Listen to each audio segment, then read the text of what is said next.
nous sommes réunis, c'est autour d'un seul nom, c'est autour du nom du Seigneur Jésus. Sans Jésus, on n'est rien. Sans Jésus, on ne peut rien faire. Mais sans Jésus, on ne veut rien faire. Même si on pourrait faire un petit quelque chose, un jour, le grand Moïse, Dieu lui avait dit, écoute, marche tout seul, car moi, je n'irai plus avec ce peuple. Ben, Moïse, malgré les capacités qu'il pouvait posséder, d'être un dirigeant, d'être un chef, d'être un leader, il lui a dit, Seigneur, tue-moi tout de suite parce que je ne peux pas mettre sans toi. Et puis, dans cette matinée, je crois que c'est l'attitude de mes frères et c'est mon attitude.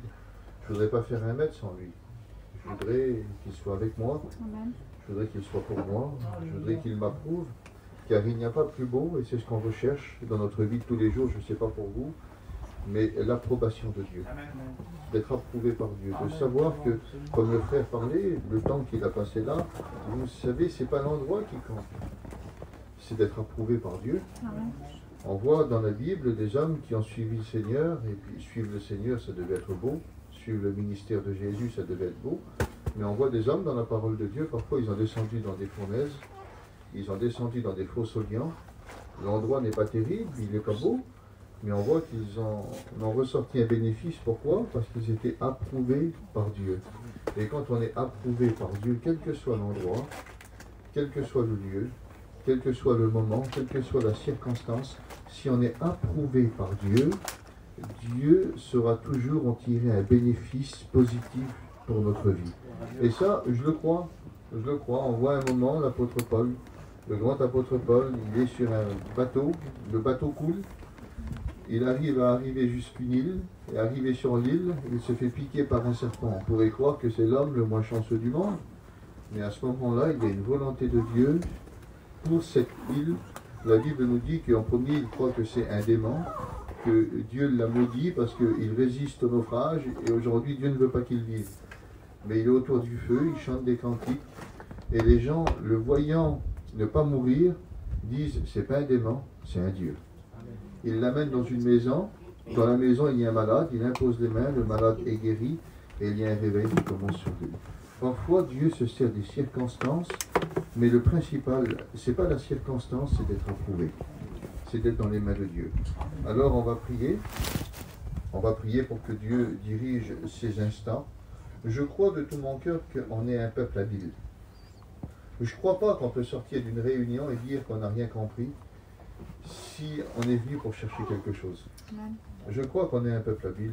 Il n'y a pas plus habile que nous pour lire entre les mots. Même si on écoute un avocat, demain, si on est venu pour écouter quelque chose, au milieu de tout un lot d'informations qu'on ne va pas comprendre, l'information qu'on cherche, on va réussir quand même à la saisir. Parce qu'on est habile pour ça. On a écouté notre sœur, elle est venue là, elle n'a pas dit grand-chose, elle a pleuré, puis elle a dit « j'ai été béni ». Puis à travers ça, peut-être que si un graduat l'écouterait, il n'arriverait pas à saisir ce qu'elle a voulu dire. Mais nous, à travers des larmes, à travers une attitude, on sait ce qu'elle a vécu. Amen. On sait que c'est Dieu, on sait qu'elle a été bénie, on sait qu'elle a reçu du Seigneur. Ben ça, c'est notre habilité à connaître notre peuple. Et puis, je crois que je ne suis pas différent de vous, je ne suis pas un avocat, je ne vais pas vous prêcher l'évangile avec des grands mots. Mais je crois que si tu es venu chercher quelque chose, alors tu seras habile pour le saisir. La Bible nous dit cela, qu'est-ce que tu es habile pour rechercher ce que tu aimes? Alors si on est habile pour rechercher un mot de Dieu ce matin, je crois que Dieu va nous bénir. Amen. Je crois que Dieu va nous bénir. On va prier pour que Dieu nous bénisse, pour que Dieu nous prenne dans ses mains. Vous savez, il n'y a pas de plus grand dans cette matinée. Je ne crois pas qu'il y ait un serviteur de Dieu qui est plus grand qu'un autre. Je ne crois pas qu'il y ait un chrétien qui est plus fort qu'un autre. On est tous pareils. Et vous savez, je raconte souvent cette expérience-là. J'avais un père qui était un très très grand musicien. C'était une personne qui jouait bien de la musique. C'était un très très grand musicien. Puis moi j'étais à côté de mon père, merci Marie. J'étais à côté de mon père et moi je ne me sentais pas à la hauteur de mon père. Quand je prenais la guitare, moi j'avais honte de mon père. Et puis j'ai jamais été un dixième de ce qu'il était. J'ai jamais été un dixième de ce qu'il était. Il était reconnu dans toute la France, c'était un très très grand musicien. Et puis me voyant jouer des cantiques, un jour il m'a appelé, il m'a dit, viens mon fils. Il m'a dit, écoute, je vais t'apprendre des vieux cantiques. Et quand les pasteurs te verront dans les réunions, André disait, ils vont t'appeler à toi. Parce que ces cantiques-là, ils sont plus joués. Alors moi, je rentrais dans les réunions des fois. Je rentrais dans les réunions. Et là, il y avait tous des bons musiciens. Mais tout dépend que j'arrivais pas. Alors, petit doigt de pied. Et moi, j'étais assis dans les rangs là-bas. Et puis, le pasteur, un vieux, il montait sur l'estrade. Il aimait bien chanter des vieux cantiques. Alors, tout le monde était là. Et puis, il se tournait sur eux. Il disait, jouez, n'avez-vous pas vu mon bien-aimé? Et les grands musiciens qui étaient là disaient, je ne connais pas. Alors, le pasteur, il regardait dans la salle et il disait, Cruz, viens. J'avais d'autres. Alors je me levais, je prenais la guitare du grand musicien et je commençais à accompagner le cantique. Mais moi, à côté du grand musicien, là, je ne savais pas jouer. Oui, mais dans l'idée des gens, c'était, il n'y a pas plus fort que Cruz. Dans l'idée des gens. Et je repartais m'asseoir, mais je connaissais ma capacité. Ils étaient 10 fois meilleurs que moi. Et vous savez, c'était quoi la différence? C'était que j'avais appris avec un maître. J'avais appris quelque chose que je ne connaissais pas. Et moi, je crois de tout mon cœur qu'il n'y a pas de plus grand ce matin.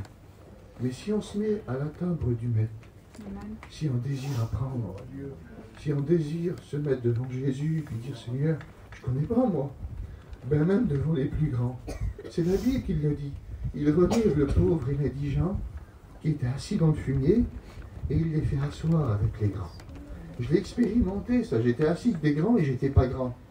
Ben ça, c'est la capacité de Dieu à donner des valeurs à celui qui en a pas et de faire en sorte que tu es même glorifié parmi l'église de Jésus-Christ. Ça, c'est la grâce de Dieu, ça, qui est capable de la faire découler sur un homme si l'homme ou la femme est assez humble pour reconnaître ce qu'il est. Parce que Dieu ne donnera jamais ses capacités à un orgueilleux. Dieu nous vit des humbles.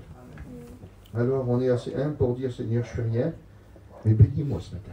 Amen. Vous voulez qu'on le fasse ensemble? Alors on va le faire. André, David, vous le faites pour moi? Oui, Seigneur notre Dieu, nous te bénissons, Seigneur, nous te rendons gloire, nous te rendons grâce, nous te disons merci d'être là, Seigneur, pour écouter ta parole. Seigneur, tu vois ton serviteur qui te réclame, Seigneur, fais descendre ta gloire dans ce lieu. Bénis-le de la chacun qu'il est venu chercher ce matin. Tu connais nos cœurs, tu connais ce qu'on a besoin, Seigneur, qui à toi revient toute l'honneur et toute la gloire, mon Jésus. Amen. Merci, Seigneur. Nous voulons t'aimer ce matin, Seigneur, nous voulons t'adorer. Vois cette réunion, Seigneur, elle est pour toi. Elle est en toi, Seigneur. À combien, Seigneur, nos cœurs te louent ce matin? Nous avons besoin d'un mot du ciel. Que le ciel s'ouvre ce matin, Seigneur, sur nos vies. Que nos cœurs, Seigneur, ce matin t'adorent. Seigneur, bénis ton messager ce matin. Il a besoin de ta grâce. Accompagne-le, Seigneur. Que ces mots soient les tiens, Seigneur. Nous avons besoin de toi, Fils de Dieu vivant. Bénis ton peuple, Seigneur. À toi revient toute l'honneur et la gloire, Père. Amen. Amen. Gloire à Dieu. Sois béni, Seigneur. Il y a quelque chose, et puis je pense à ça tout de suite. Alors, c'est quelque chose de simple. J'ai un petit message qui est là. Alors, je ne sais pas si c'est un mot de Dieu. Je ne sais pas, parce que vous savez, parfois on dit un peu vite, Dieu m'a parlé, ou Dieu m'a dit. Mais je ne voudrais pas être maladroit, je ne voudrais pas vous tromper, je ne voudrais pas vous vendre de la marchandise qui n'est pas de la valeur dont j'essaierai de vous la faire passer.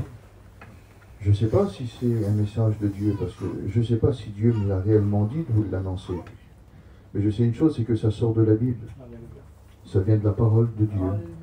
Ça vient des Écritures, et je sais que si ça vient des Écritures, Dieu est capable de vous parler à travers les Écritures. Parfois Dieu parle par des révélations. Parfois Dieu donne un mot. Et puis le mot, c'est pour parfois une personne, deux personnes, ou parfois pour l'ensemble de l'assemblée. Dieu peut parler de cette manière-là. La Bible nous dit que Dieu a parlé par la bouche des prophètes, et puis Dieu parlait par la bouche des hommes qui étaient là, qui étaient disponibles. Dieu les remplissait du Saint-Esprit, et ces hommes-là étaient capables de parler de la part de Dieu. Et la Bible nous dit que dans les derniers temps, il a parlé par le Fils.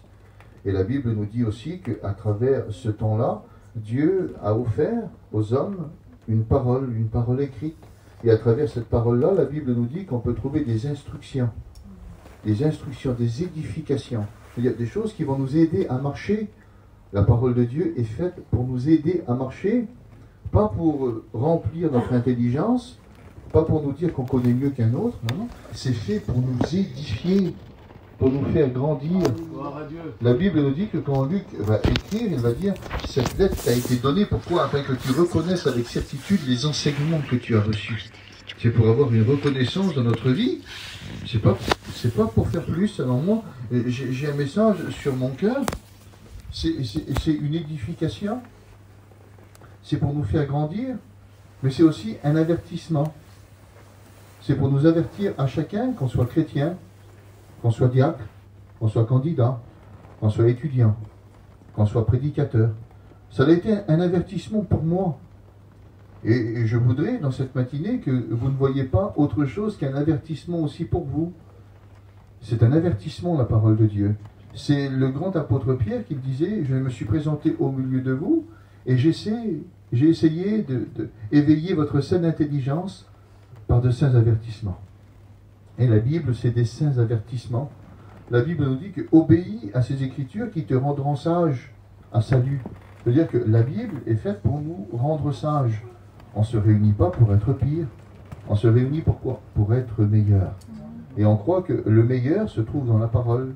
Le meilleur se trouve dans la compréhension qu'on aura de Dieu. Et la compréhension qu'on a de Dieu, c'est la compréhension des Écritures. C'est la compréhension qui vient de Dieu. Alors on peut trouver cette compréhension dans un message très simple. Mais il y a parfois des messages, et moi j'en ai pas, mais il y a parfois des messages de science, des messages de connaissance. Mais on ne peut pas dire, moi je suis simple et l'autre il est compliqué. Non, on ne peut pas opposer Dieu.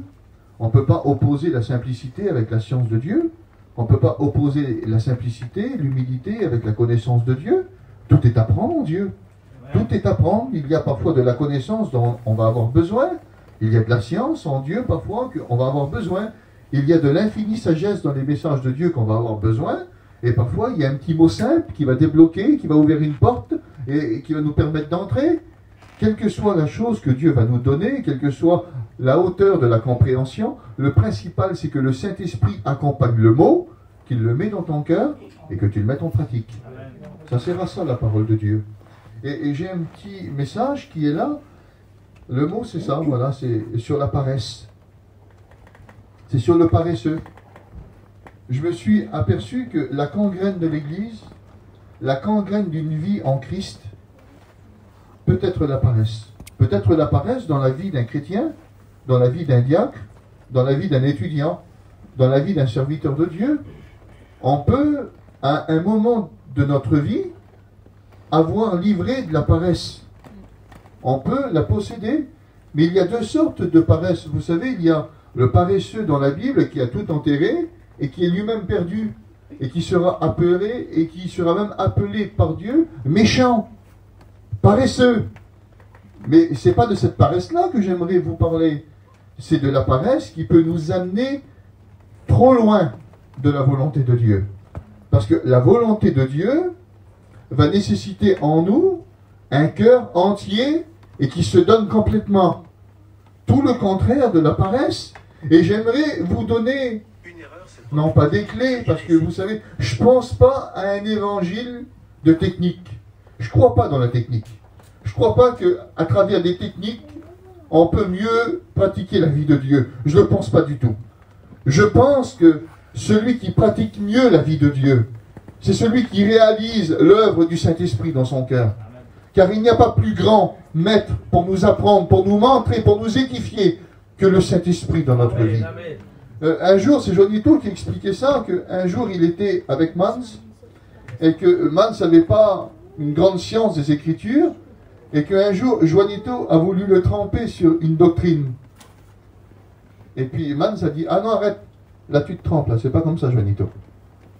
Et Juanito lui a dit, ben, explique-moi là, c'est où que je me suis trempé? Il lui a dit, écoute, je peux pas t'expliquer, mais je sais que tu te trompes. Il n'était pas capable d'expliquer la doctrine, mais le Saint-Esprit témoignait dans son cœur que c'était pas comme ça.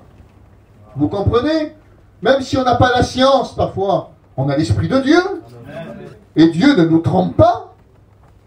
La Bible nous dit que le Saint-Esprit ne nous trompe pas, et il trompe personne. La Bible nous dit qu'il prend ce qui est à Dieu, et il nous le communique, il nous le donne. Et Dieu, c'est la vérité.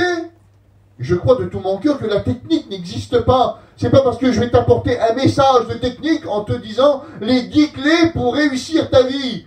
Je pense pas à un évangile psychologique. Je crois pas dans la psychologie, moi. Je crois en des hommes et à des femmes qui font une expérience de l'intimité de Dieu et qui sont accompagnés par le Saint-Esprit et que ces personnes-là sont capables de marcher dans les plans de Dieu. C'est le plan de Dieu qui compte, c'est les lumières de Dieu. Quand on est éclairé par Dieu, il n'y a pas plus beau GPS pour ne pas se perdre. Je le crois, que ce soit dans un ministère, que ce soit dans une vie en Christ, on a besoin de la volonté de Dieu. Je ne sais pas pour vous, mais j'en ai besoin. J'ai besoin de me trouver. J'ai besoin de me trouver. On a besoin de trouver nos voies, mes frères. On ne peut pas vivre comme des aveugles. Avant, on était aveugles. Il dit, avant, vous étiez dans les ténèbres, mais aujourd'hui, vous êtes dans la lumière. Alors, est-ce que vous voulez qu'on lit un texte ensemble? Quelle heure qu'il est, les frères?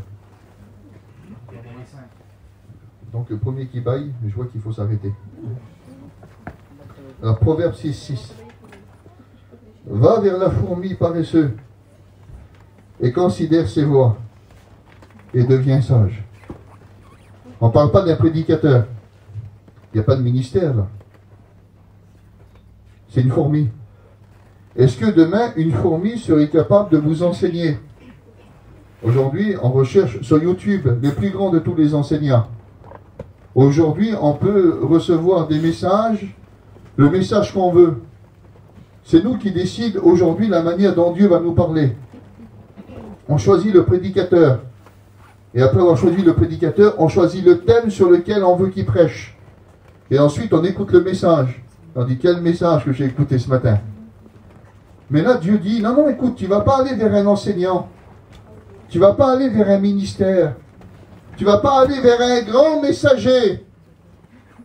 Dieu dit aux paresseux, tu vas aller où? Vers une fourmi. Et tu vas la regarder, tu vas l'observer. Pourquoi? Il n'y a pas de message là. Oui, mais qu'est-ce qu'il y a à voir? Il y a une vie. C'est bien d'écouter des messages. Mais la petite sœur, elle l'a dit tout à l'heure. J'ai vu un exemple. Elle n'a pas prêché.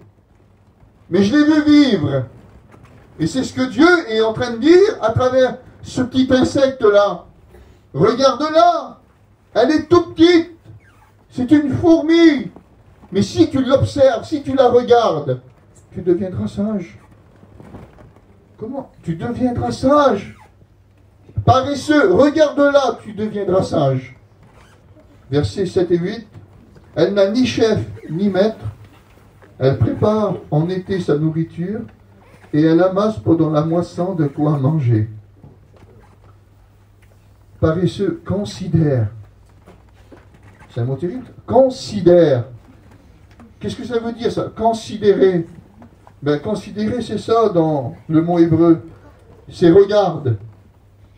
Pose tes yeux. C'est examine. C'est apprends.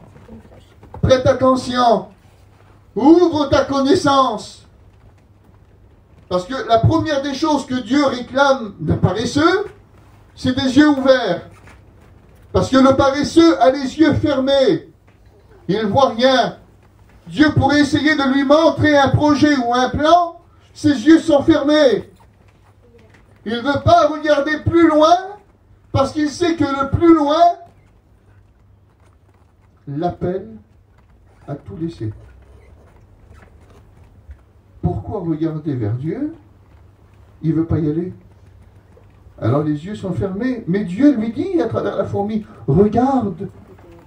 Et c'est la première attitude. Regarde. Ouvre tes yeux. Ouvre tes yeux. La révélation de tes paroles est claire et donne de l'intelligence à celui qui est simple. Mais rouvre tes yeux. Rouvre tes yeux. C'est ce que Dieu dit aux paresseux. C'est le premier mot. Rouvre tes yeux. Parfois, on veut trouver Dieu, on veut trouver sa volonté. Tu veux faire des expériences avec Dieu. Alors qu'il suffit juste d'ouvrir les yeux. combien de choses, combien de besoins, combien de problèmes qu'il y a autour de nous. On veut faire des expériences avec Dieu. Parfois, on veut que le ciel s'ouvre, alors que Dieu nous dit juste, ouvre tes yeux. Tu veux faire des expériences avec Dieu? Il y en a plein des expériences autour de toi. Tu veux y aller à la convention, tu veux aller dans un séminaire, tu veux aller sur une mission. Mais à Kerlouan, il y a plein de problèmes. Mais rouvre tes yeux. Rouvre tes yeux. Parfois, non, on a les yeux fermés, puis on voit que nous.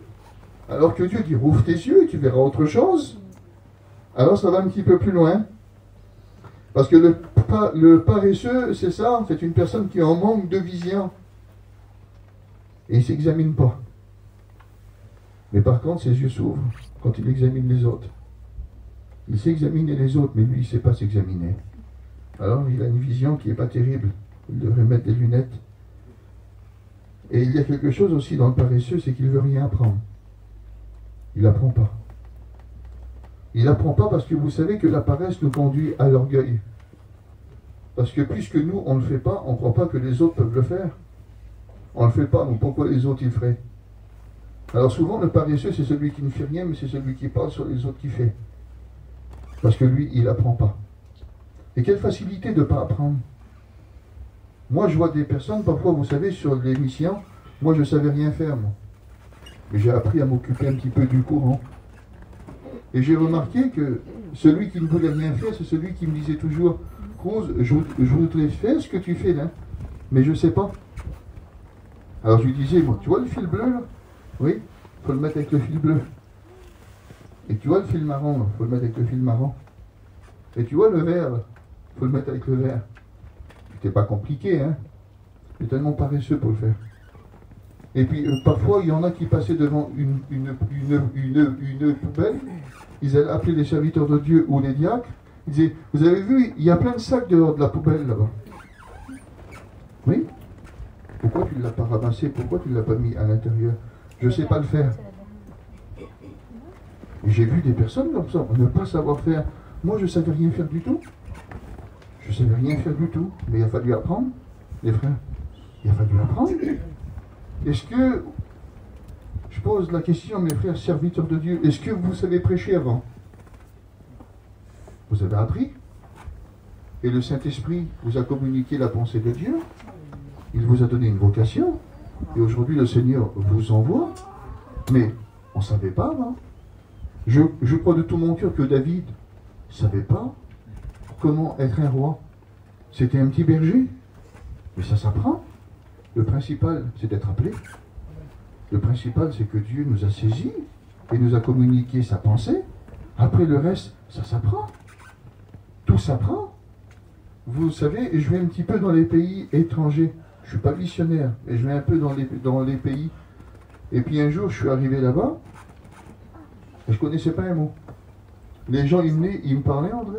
Je ne comprenais rien du tout. Alors j'étais là, je me servais d'un interprète. Et puis je me suis dit, Seigneur, je vais apprendre. Je vais apprendre. Je ne veux pas rester ignorant, je veux arrêter comme interprète. Et l'autre jour, j'ai été là, j'ai prêché 26 minutes en marche. Et je ne savais pas. Je vous le dis devant Dieu, je ne savais pas. Je ne savais pas. Mais je n'ai pas voulu continuer de ne pas savoir. Ne pas savoir, ça me tuait. J'ai dit, Seigneur, je veux apprendre. Je veux apprendre. Et puis quand on n'est pas fini, on veut apprendre. Quand on veut évoluer dans la vie de Dieu, on veut apprendre. Le paresseux, il ne veut pas apprendre. Et j'ai remarqué quelque chose. Ma chair ne voulait pas apprendre. Les heures qu'il a fallu passer pour apprendre des mots, je ne voulais pas apprendre. Des fois, je prenais les livres, je les jetais, je disais, ah, ça y est, j'arrête. Ma chair ne voulait pas. Et j'avais l'Esprit de Dieu qui me disait, apprends, apprends, apprends, apprends. Et puis, dans la volonté de Dieu, c'est ça. De dire, je ne sais pas, c'est tellement simple. De dire, un autre le fera, c'est tellement simple. De dire, une autre va le faire, c'est tellement simple.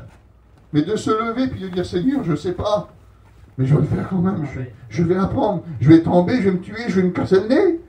Mais Seigneur, je vais apprendre.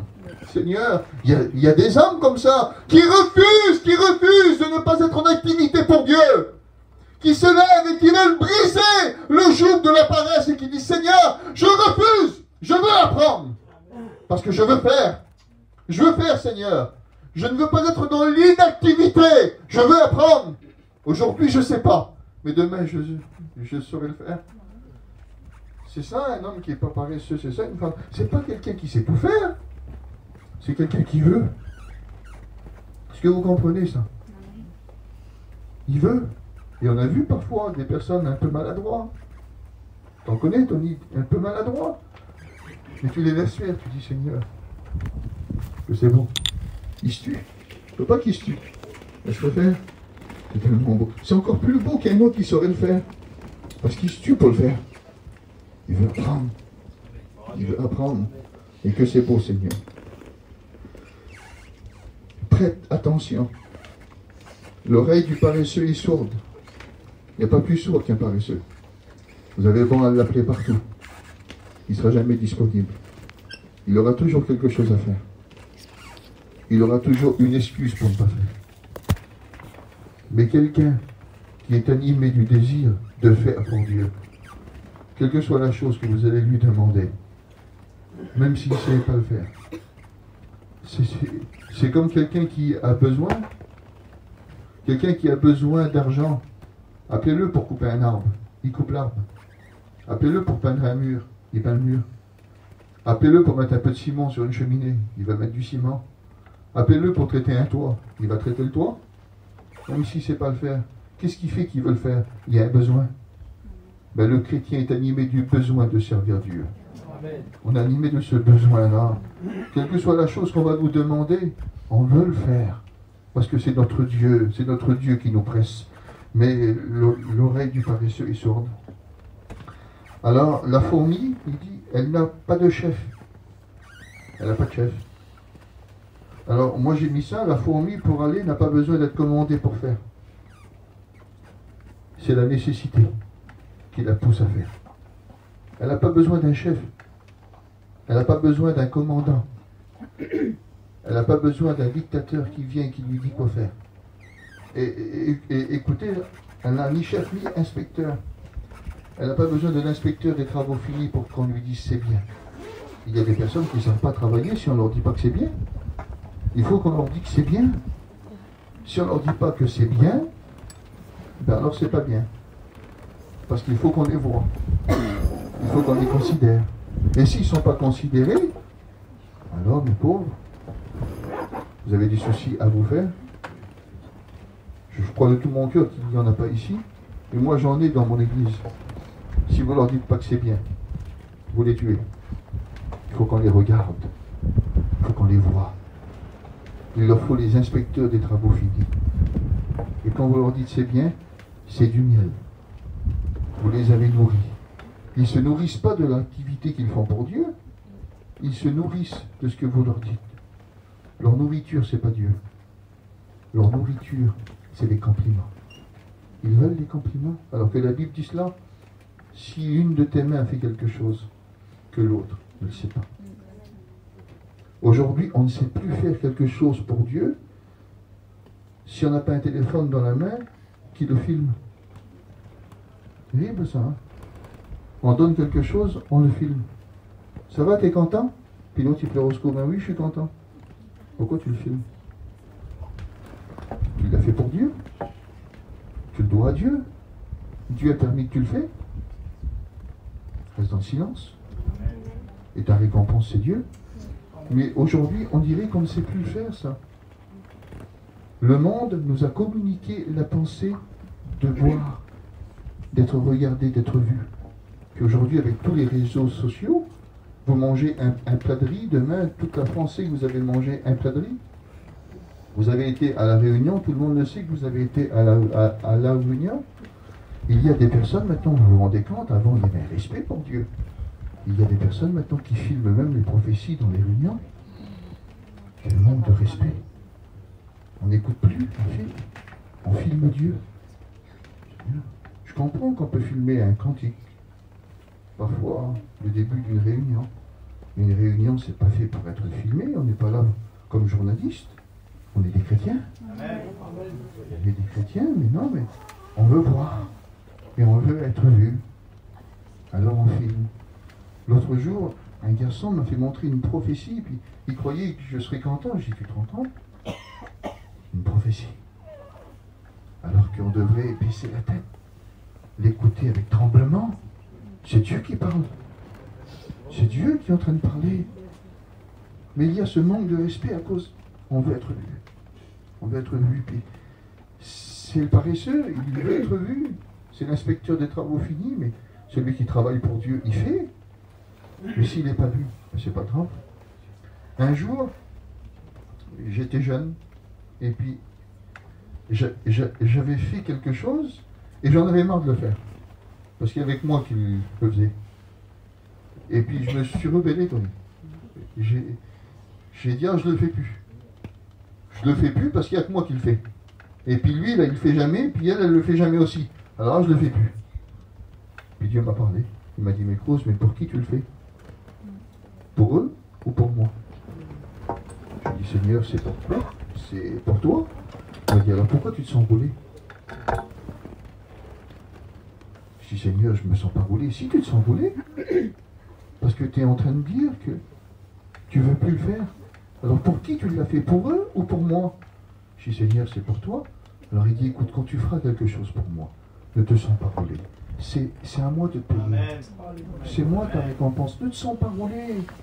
Même si personne te regarde, même si personne te considère, même si personne te dit c'est bien, fais-le pour moi. Ne te sens pas roulé. Fais-le pour moi. Travaille pour moi. Travaille pas pour être vu. Travaille pas pour les regards. Ça paye pas, ça. Ça paye pas. Et souvent, celui qui te dit que c'est bien, en vérité, c'est pas bien pour lui. Travaille pour moi. Travaille pour moi. Travaille pour moi. Et puis, j'ai toujours pris ça maintenant. Alors je me dis, Seigneur, je ne chercherai pas les hurrahs du peuple. Parce que c'est une abomination pour Dieu. Je chercherai ton regard. Que toi, Seigneur, ton intimité, ta présence. Vous savez qu'est-ce que ça voulait dire? Betsalaël, celui qui avait été choisi et rendu capable par Dieu, ça voulait dire dans l'ombre de Dieu. Amen. Le Seigneur rend capable des hommes et des femmes, mais qui savent rester dans son ombre. Et il avait un petit copain qui l'aidait et qui travaillait avec lui. Son nom c'était Oliab. Et son nom, ça signifie quoi? Ma tente est mon Dieu. C'est-à-dire, je suis couvert par Dieu, personne ne me voit. Mais à l'intérieur, il y a du boulot qui se fait. Et c'est ce qui compte. Alors, j'ai marqué ça. Elle n'a pas besoin non plus d'être dans une gouvernance ou une confédération. Elle n'a pas besoin d'être dans une église. Elle n'a pas besoin d'être dans une structure pour faire. Et puis, quand on la regarde, elle ne travaille pas parce qu'elle a le nom de fourmi. Elle travaille parce que c'est une fourmi. Pas parce qu'elle a un nom. Elle ne sait même pas comment on l'appelle. Elle ne sait pas le nom qu'on lui a donné. Elle ne sait pas qu'on connaît toute l'activité qui se passe à l'intérieur de la fourmilière. Elle ne le sait pas, ça. Donc elle le fait. Pourquoi? Parce que c'est une fourmi. Pas parce qu'on l'a appelée comme ça. Pas parce qu'il y a la structure autour. Non, non.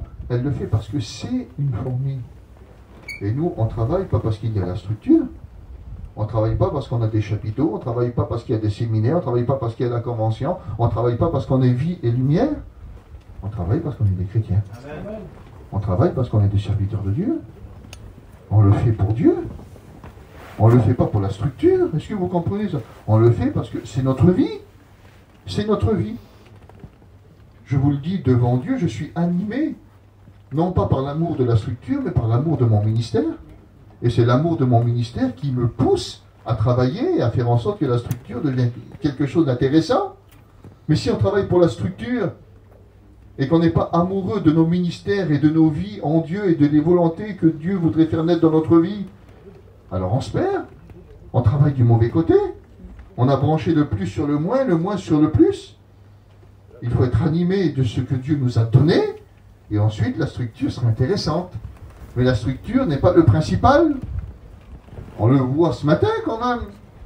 Excuse-moi Tony, mais c'est pas le plus beau de tous les chapiteaux. Il pourrait avoir une belle église, avec des belles pierres. Il pourrait avoir autre chose quand même. Oui, mais Dieu s'en réjouit. Dieu n'a pas besoin de plus.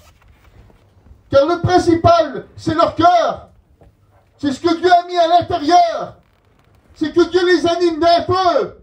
C'est que Dieu leur suscite des messages à l'intérieur et qui les donne, et qui édifie le peuple, qu'il y a des guérisons, qu'il y a des miracles, qu'il y a des conversions, qu'il y a des encouragements, des édifications pour les chrétiens. C'est ça qui compte. Après, la structure, c'est secondaire. Mais si on est attaché qu'à ça, alors on sera des chrétiens de séminaire, on sera des chrétiens d'hiver, on sera des chrétiens d'église, on sera des chrétiens de chapiteaux. Mais on passe à côté du principal, la volonté de Dieu pour nos vies. Moi, c'est à ça, moi, que je regarde. C'est pas à ça. Moi, je vois leur cœur. Je vois ce que le petit frère, il vient de dire. J'ai passé 1 mois et demi ici, je suis béni. Ben, moi, ça me bénit, ça, moi. Parce que je vois Dieu. Je vois la réjouissance d'être ensemble. Je vois l'accord. On n'a même pas besoin de grands messages. Mais de messages. Est-ce que vous comprenez ça? De recevoir de Dieu. Et quand on reçoit de Dieu, on manifeste Dieu. C'est en recevant qu'on reçoit.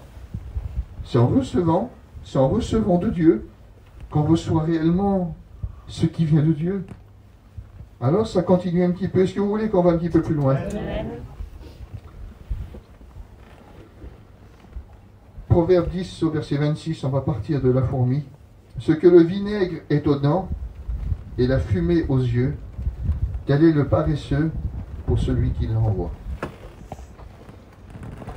Dieu est en train de dire, le vinaigre dans les dents et la fumée dans les yeux, tel est le paresseux à celui qui l'envoie.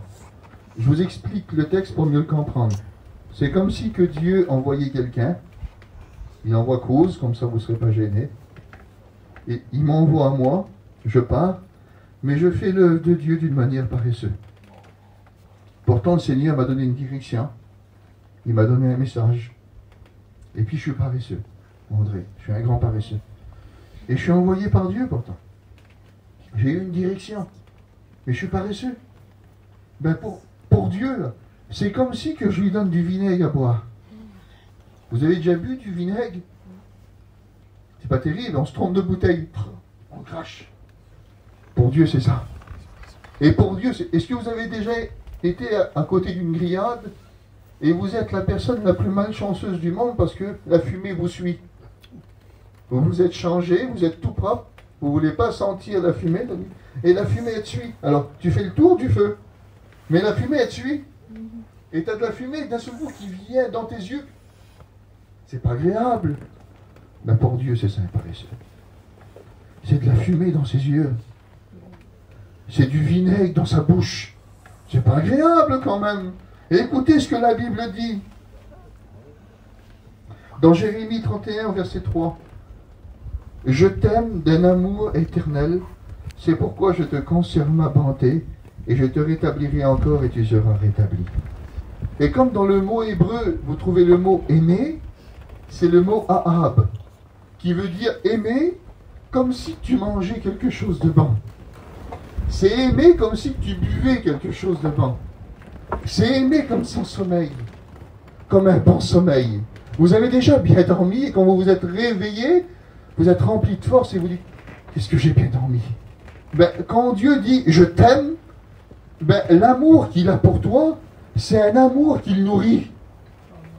C'est un amour qui le désaltère. C'est comme, Dieu ne boit pas, Dieu ne mange pas. Et pourtant, quand il te regarde et que tu manifestes la volonté de Dieu comme lui, il le veut, à ce moment-là, tu es comme un bout de pain dans la bouche de Dieu. Tu es comme de l'eau fraîche dans son gosier. C'est quelque chose de bon. Dieu ne se repose pas, il ne sommeille pas, il ne dort pas. Ben c'est comme si tu lui as accordé du repos. Pour lui, tu es le 7e jour. Il se repose en toi. Mais là, la Bible nous dit que quand tu es paresseux, c'est du vinaigre. Et qu'est-ce que Israël a donné au Messie quand il est apparu et qu'il était sur la croix? Qu'est-ce qu'on lui a donné? Du vin mêlé avec quoi? Avec du vinaigre. Et qu'est-ce que Jésus a fait? Il l'a refusé. Même un amas souffrant sur la croix refuse le vinaigre parce que c'est pas bon. C'est pas bon le vinaigre. Surtout comme il est mêlé. Parce qu'à ce moment-là, le vinaigre servait pour adoucir. Et le paresseux, c'est un professionnel pour adoucir les choses. Il ne veut pas ce qui lui coûte. Mais Jésus sur la croix, ce n'est pas la racine de la paresse. C'est la racine de celui qui donne tout. C'est la racine de celui qui ne retire rien. C'est la racine de celui qui donne tout. Est-ce que vous comprenez ça? Le paresseux ne donne rien, il adoucit les choses. Il donne du vinaigre à Dieu en disant, on n'est pas dégradé. L'autre, il le fait, mais le Seigneur connaît mon cœur. On adoucit. Et puis on est des professionnels pour dire, je sais que tu aimes Dieu. Mais au fond de ton cœur, tu dis, il n'aime pas Dieu. Parce que celui qui aime, c'est quoi? Jésus va le dire, on ne peut pas être plus poli que la Bible. Celui qui m'aime gardera ma parole. Amen. Plus jamais, un jour je l'ai dit à quelqu'un, je me suis senti accusé par Dieu. Plus jamais je dirai à quelqu'un qu'il aime Dieu s'il ne marche pas dans la volonté de Dieu. Plus jamais je le dirai de lui. Plus jamais. Parce que celui qui aime, c'est celui qui garde. Celui qui aime, c'est celui qui marche. Celui qui aime, c'est celui qui ne rejette pas. Celui qui aime, c'est celui qui ne jette pas ses perles au pourceau. Celui qui aime, c'est celui qui a à l'intérieur un précieux trésor. Car le précieux trésor d'un homme, c'est son activité pour Dieu. Amen. Plus jamais je dirai à quelqu'un qui aime Dieu s'il n'est pas chrétien. Si on n'est pas chrétien, on n'aime pas Dieu. C'est les chrétiens qui aiment Dieu. La Bible nous dit, j'aime ceux qui m'aiment. Et celui qui m'aime, il gardera. Et malheureusement, le paresseux ne garde rien. C'est un donateur de vinaigre. Et on voit que dans la fournaise ardente, des hommes sont là, jetés par l'ennemi dans une fournaise, jetés près du feu, non pas près du feu, mais dans le feu. Michaël, Anania et Azaria, 3 serviteurs de Dieu. Ils n'ont pas de ministère, mais ils servent Dieu. Est-ce que vous savez qu'on peut servir Dieu même si on n'a pas de ministère? Ils n'ont pas de ministère, eux, hein, mais ils servent Dieu. Il y en a qui croient aujourd'hui que le chrétien n'est pas appelé. Alors qu'il y a plein d'appels pour le chrétien dans la parole de Dieu. Tu as été appelé dans un sacerdoce universel. Dans le sacerdoce universel, tu travailles, tu as du boulot à faire. Il n'y a pas que les pasteurs qui sont témoins, lumière et sel. Toi aussi. Toi aussi, tu peux sauver des âmes à travers ton témoignage. Toi aussi, tu peux aller témoigner. Toi aussi, tu peux aller boire une tasse de café. Toi aussi, tu peux aller parler de Jésus. Toi aussi, tu peux aller voir ceux qui sont découragés. Toi aussi, tu peux le faire. Tu es un témoin. Tu es une lumière. Tu es du sel. Tu es une lettre écrite. Il n'y a pas que les serviteurs de Dieu qui le font. Tu peux le faire aussi. Mais la paresse te dit non. On va attendre le serviteur de Dieu. Tu vois une personne découragée, tu vas vers un serviteur, vous avez vu, allez le visiter. Pourquoi tu ne vas pas? Si tu l'as à cœur, fais-le. Tu vas, tu le visites, tu ne lui imposes pas les mains. Mais tu lui parles de Jésus, tu pries avec lui. Il sera encouragé. Non, mes frères? On n'a pas besoin d'être appelé pour ça. Est-ce que vous avez besoin d'être appelé pour aller apporter un morceau de pain? Non? Est-ce que André, quand il est venu vers le Seigneur, avec ce petit garçon qui avait 5 pains et 2 poissons. André, c'est un apôtre de l'agneau. Il a un ministère.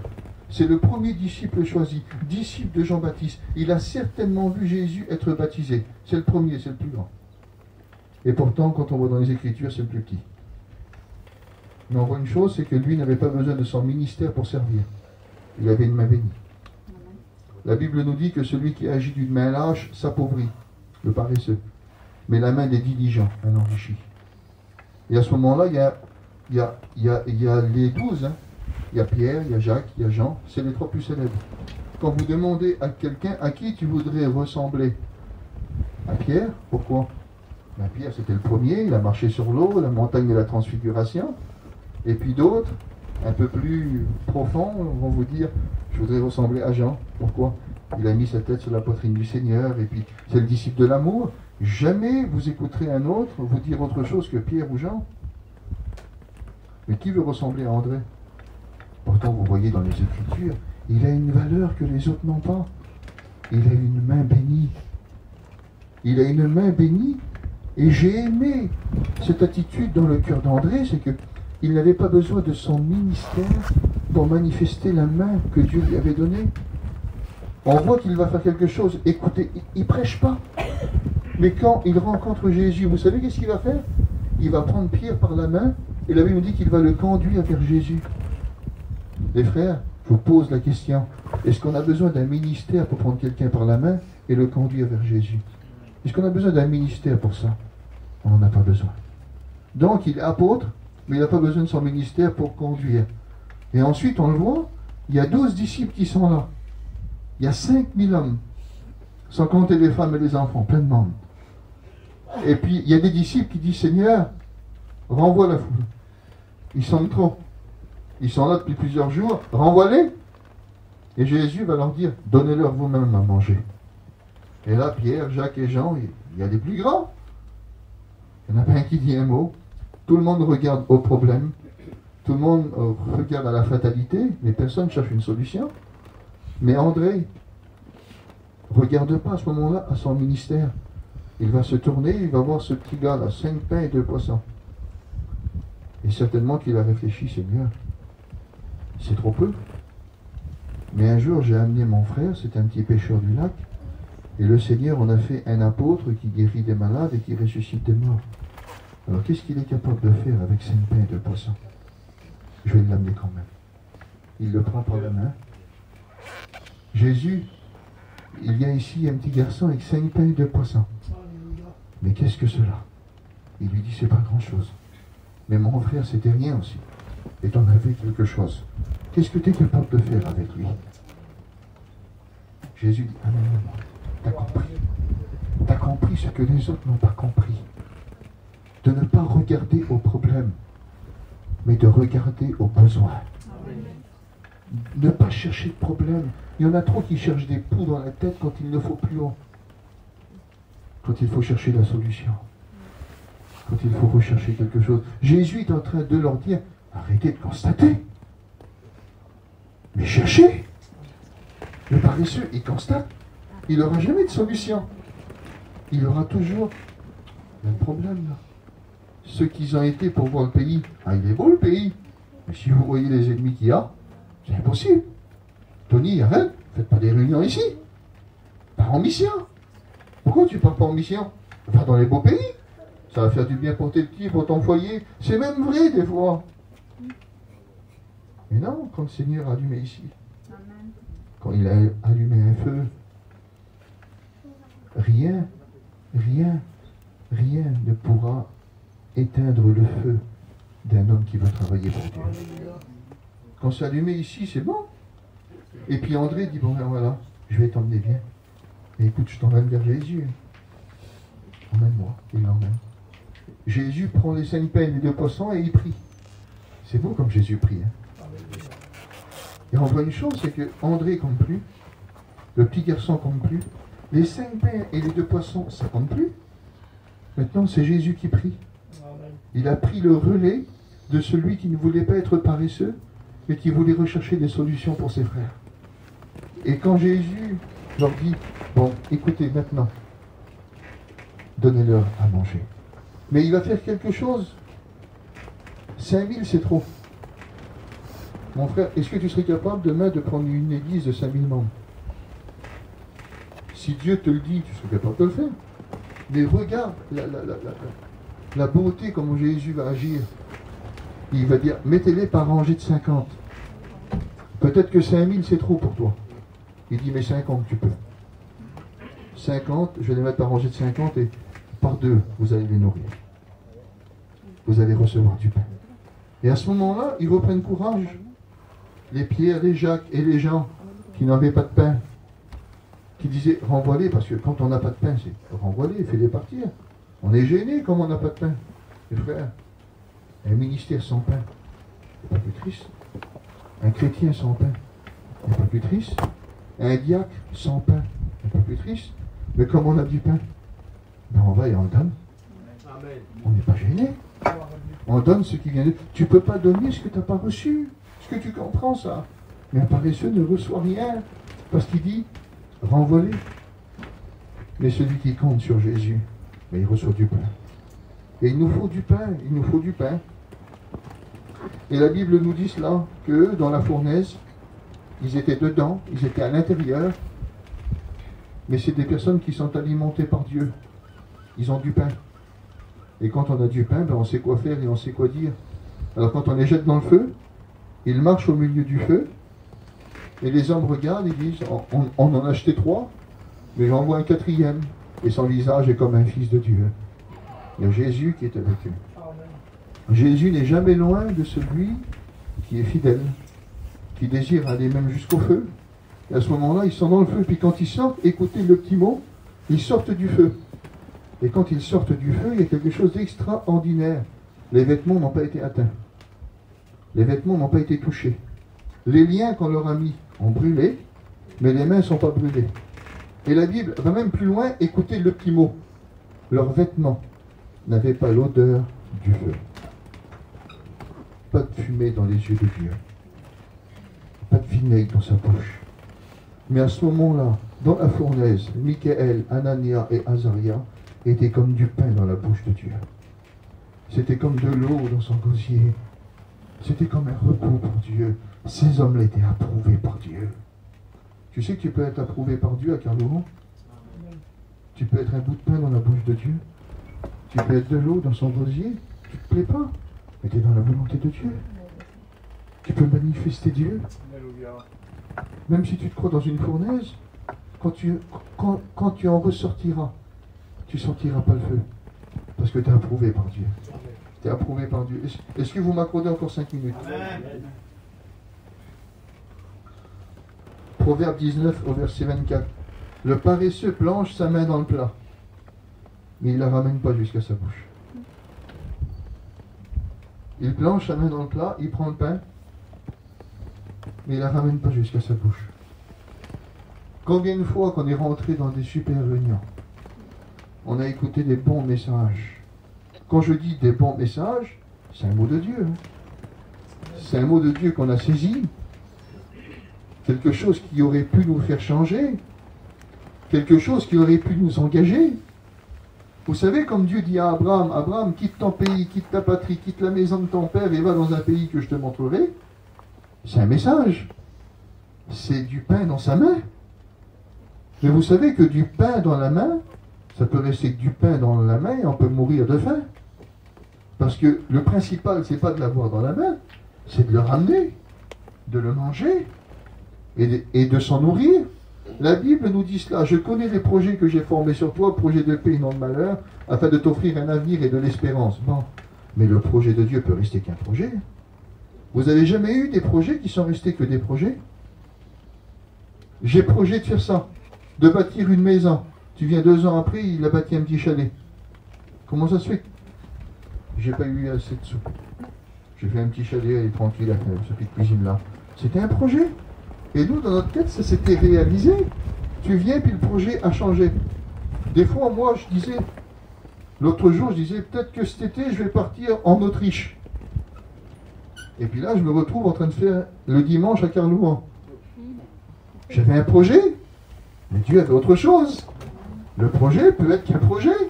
On peut avoir du pain dans la main, mais ne pas s'en nourrir et n'en faire une réalité.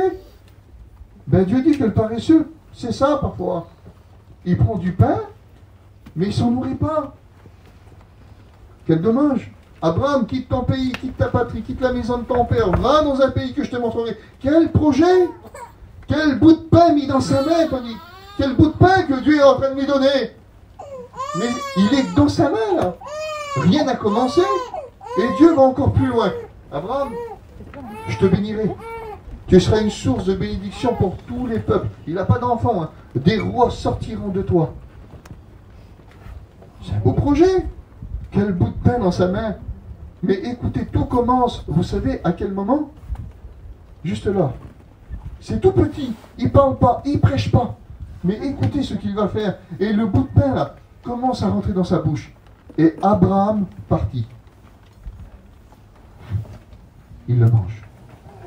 Mais s'il ne s'engage pas, s'il ne fait pas le premier pas de la foi, il ne devient pas le père de la foi.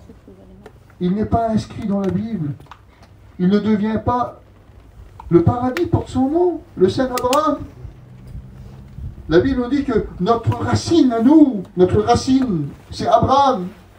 Les racines de la foi, c'est Abraham. Mais pourquoi? Parce qu'il a bien prêché, parce qu'il avait un grand ministère? Non! Parce qu'il avait un bout de pain dans sa main et qu'il a accepté ça. Abraham partit. Il y a un proverbe chinois qui dit qu'un voyage de 1000 km commencera toujours par un pas. Parfois, il y en a qui regardent à 900 km plus loin, qui se lèvent et qui disent « Ah, c'est beaucoup trop grand !» Vous pensez qu'Abraham aurait parti s'il aurait vu à 900 km là-bas? Je crois de tout mon cœur qu'il n'aurait pas parti. Mais il s'est dit, Dieu promet, Dieu a dit, Dieu veut, je pars. Il a tout remballé et puis il est parti. Il ne savait pas où il allait, mais il avait le meilleur des GPS. Il avait Dieu. Amen. Dieu le guidait, il savait, alors il a pris le bout de pain et il l'a mangé. J'aimerais te dire que même si Dieu t'a fait des grandes promesses, ça peut rester qu'un projet dans ta main. Ce que Dieu attend de toi, c'est que tu prends le pain, que tu t'en nourrisses, que tu commences à le mettre en action dans ta vie, que tu marches, que tu le rends accessible, que tu le rends accessible. Il y a des personnes qui se nourrissent, qui se nourrissent, qui se nourrissent, qui se nourrissent, qui se nourrissent que de désirs. La Bible nous dit cela, un espoir différé rend le cœur malade. Ils ont plein d'espoir. Mais un désir accompli, c'est un arbre de vie. Quelque chose qui te nourrit. Quelque chose qui te nourrit. Et la vie de Dieu, si elle ne nourrit pas, alors écoutez, la Bible nous dit cela ensuite. Proverbe 20 au verset 4. À cause du froid, le paresseux ne laboure pas. Et à la moisson, il voudrait récolter, mais il n'y a rien. Alors il a un culot monstre en plus. Parce que le paresseux, c'est un culotté. Parce qu'il n'a rien semé, il n'a rien retourné, il n'a rien mis en terre, et il vient devant le terrain, et il dit, ça va pousser. Ça va produire. Il n'est pas plus orgueilleux. Ce serait si simple de dire, mes frères, j'ai mal fait mon boulot. Je n'ai pas assuré. Vous ne voulez pas me donner un petit coup de main? Mais la Bible nous dit cela, puis c'est pour ça que le paresseux ne le fait pas. Est-ce que vous allez remuer des pierres sans se blesser les mains? Est-ce que vous allez mettre les mains sur une muraille sans vous faire piquer par des serpents? Non. Quand tu travailles, ça va te blesser, ça va te faire mal. Mais c'est pour ton bien. C'est pour enlever des pierres. C'est pour mettre de la semence. Mais après, la Bible, qu'est-ce qu'elle nous dit? Celui qui sème avec des larmes récoltera avec des chants d'allégresse. Mais pour récolter, il faut semer. Et c'est pas toujours simple de semer. Mais dans la tête de l'orgueilleux, c'est ça. Il voit la fin avant d'avoir bâti les fondements.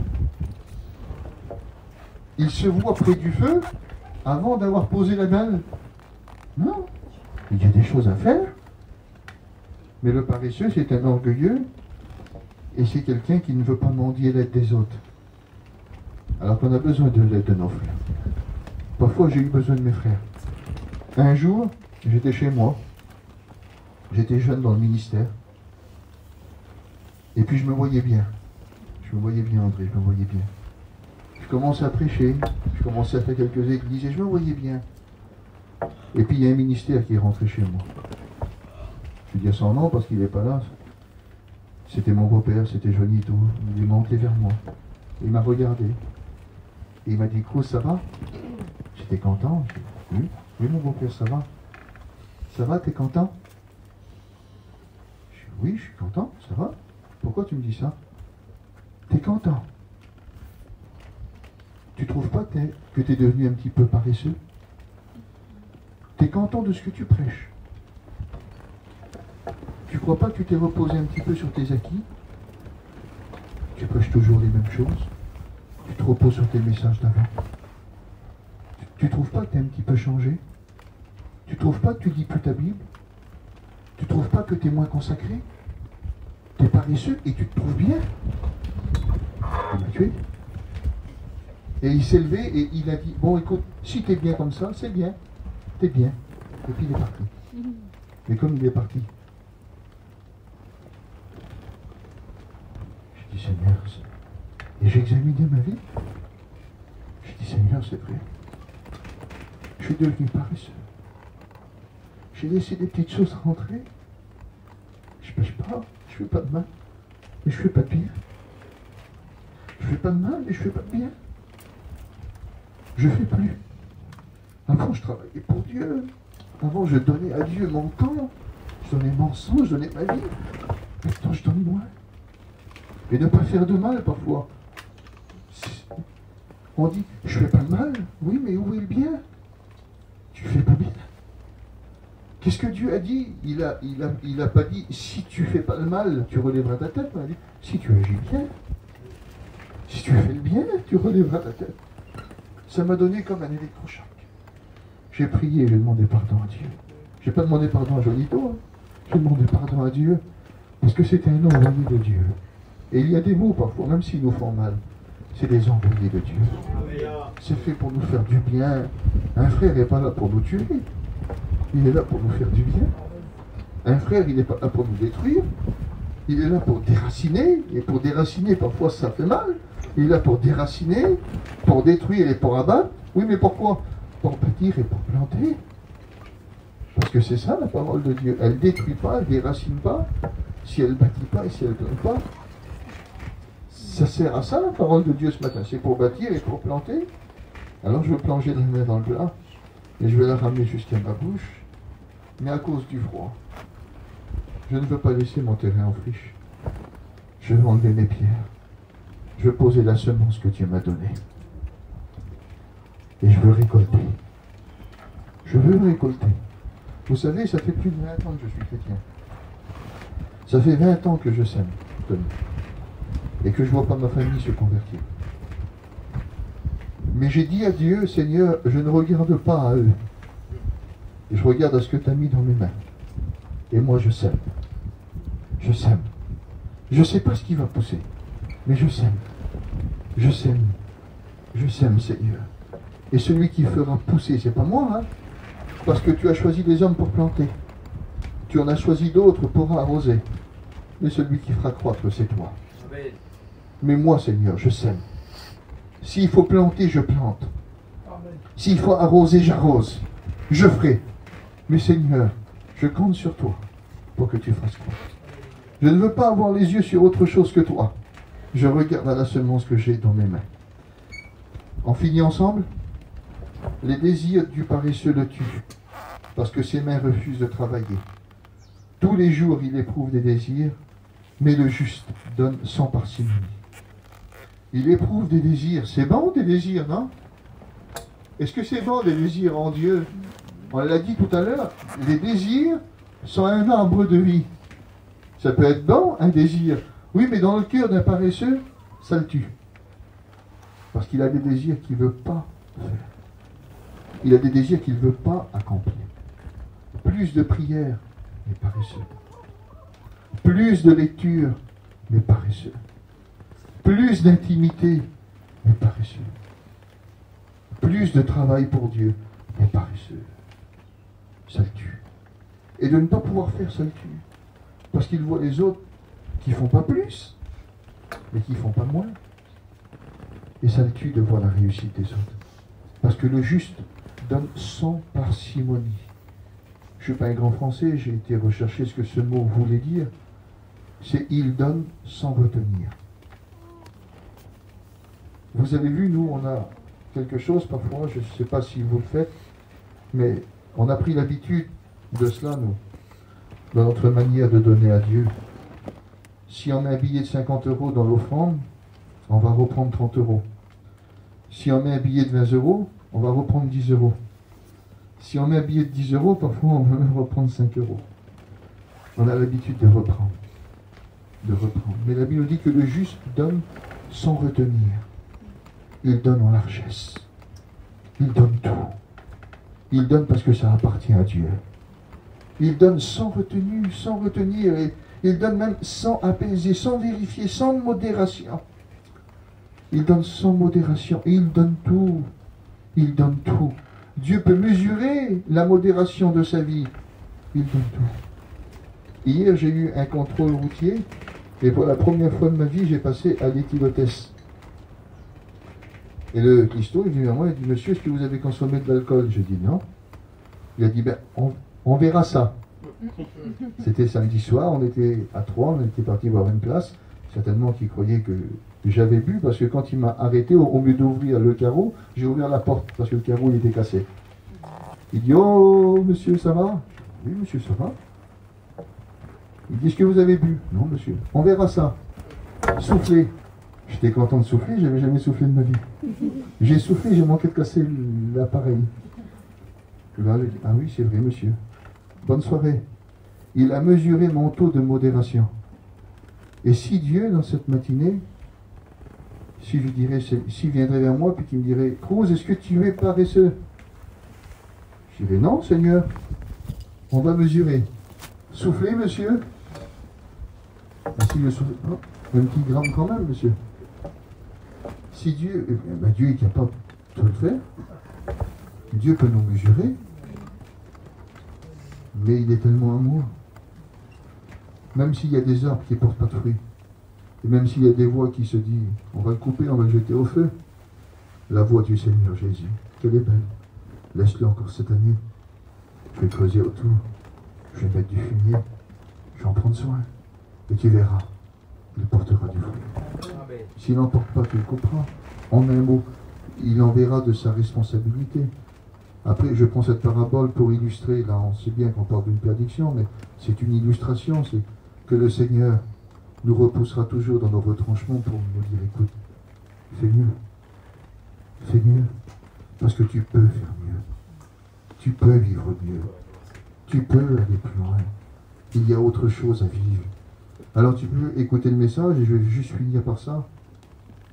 Proverbe 26 au verset 16. Le paresseux se croit plus sage que 7 hommes qui répandent le bon sens. Tu peux écouter le message et puis sortir de la réunion et dire,